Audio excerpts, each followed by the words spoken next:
Lecture du livre des Actes des Apôtres, chapitre 16, du verset 22 à 34. En ces jours-là, dans la ville de Philippe, la foule se déchaîna contre Paul et Silas. Les magistrats ordonnèrent de leur arracher les vêtements pour leur donner la bastonnade. Après les avoir roués de coups, on les jeta en prison en donnant aux geôliers la consigne de les surveiller de près. Pour appliquer cette consigne, il les mit tout au fond de la prison avec les pieds coincés dans les blocs de bois. Vers le milieu de la nuit, Paul et Silas priaient et chantaient les louanges de Dieu et les autres détenus les écoutaient. Tout à coup, il y eut un violent tremblement de terre qui secoua les fondations de la prison. À l'instant même, toutes les portes s'ouvrirent et les liens de tous les détenus se détachèrent. Le geôlier, tiré de son sommeil, vit que les portes de la prison étaient ouvertes. Croyant que les détenus s'étaient évadés, il dégaina son épée et il était sur le point de se donner la mort. Mais Paul se mit à crier d'une voix forte. « Ne va pas te faire de mal, nous sommes tous là. » Ayant réclamé de la lumière, le geôlier se précipita et tout tremblant se jeta aux pieds de Paul et de Silas. Puis il les amena dehors et leur demanda: « Que dois-je faire pour être sauvé, mes seigneurs ?» Ils lui répondirent: « Crois au Seigneur Jésus et tu seras sauvé, toi et toute ta maison. » Ils lui annoncèrent la parole du Seigneur ainsi qu'à tous ceux qui vivaient dans sa maison. À l'heure même, en pleine nuit, le geôlier les amenait pour laver leurs plaies. Aussitôt, il reçut le baptême avec tous les siens. Puis, il fit monter chez Paul et Silas, il fit préparer la table et avec toute sa maison, il laissa déborder sa joie de croire en Dieu.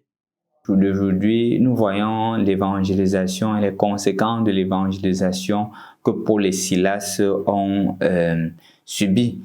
Mais ce qui est davantage marquant aujourd'hui, ce n'est pas ce qu'ils ont subi, c'est la puissance de la prière de louange. Mais de prime abord, rappelons le contexte. Paul et Silas sont à Philippe, ils évangélisent. C'est vrai que ça porte du fruit, mais il y a toujours des personnes qui sont contre et les magistrats, en effet, ordonnent qu'on les arrête. Les arrêtant, même en prison, ils ne se lassent pas de sentir et de magnifier la présence de Dieu. C'est ainsi que, lorsqu'ils magnifient la présence de Dieu, l'ange du Seigneur agit. Le Seigneur agit et les libère. Et dans la liberté, ils ne se mettent pas à fuir. Ils convertissent même le geôlier. C'est ça le pouvoir et la puissance de la prière de louange. En effet, chers frères et sœurs dans le Christ, rappelons que dans le livre de Josué, en son 6e chapitre, on voit justement le pouvoir de la prière de louange. Lorsque le peuple d'Israël loue le Seigneur, les murs de Jéricho tombent, les murs de Jéricho s'effondrent. Et encore même dans la première lecture d'aujourd'hui, on voit que les disciples, les apôtres, ils ne sont pas en train de se lamenter de la situation qu'ils sont en train de vivre. Ils ne sont pas en train de pleurer sur leur situation. Ils sont convaincus de la présence de Dieu et ils louent Dieu même dans les moments difficiles. Et c'est ainsi que dans ces moments difficiles, puisque c'est la louange qui porte la place, c'est la louange qui occupe une place forte, voilà que les chaînes se brisent, les portes s'ouvrent. La puissance de la louange. Est-ce que nous aussi, nous faisons l'expérience de cette nouvelle manière de prier, la prière de louange? Si nous n'en faisons pas, je vous conseille d'essayer d'apprendre les prières de louange. Il y a un groupe de notre église catholique qui pourrait mieux vous aider dans ça, c'est le renouveau charismatique. Faites une expérience, faites un tour dans le renouveau charismatique et vous verrez justement le pouvoir de la prière de louange. La prière de louange est capable de déplacer les montagnes. La prière de louange est capable d'ouvrir des portes qui étaient fermées. Et nous en avons l'expérience dans la première lecture d'aujourd'hui. Peut-être vous ne vous rendez pas compte, mais en effet, la prière du Notre Père a une partie qui est la prière de louange.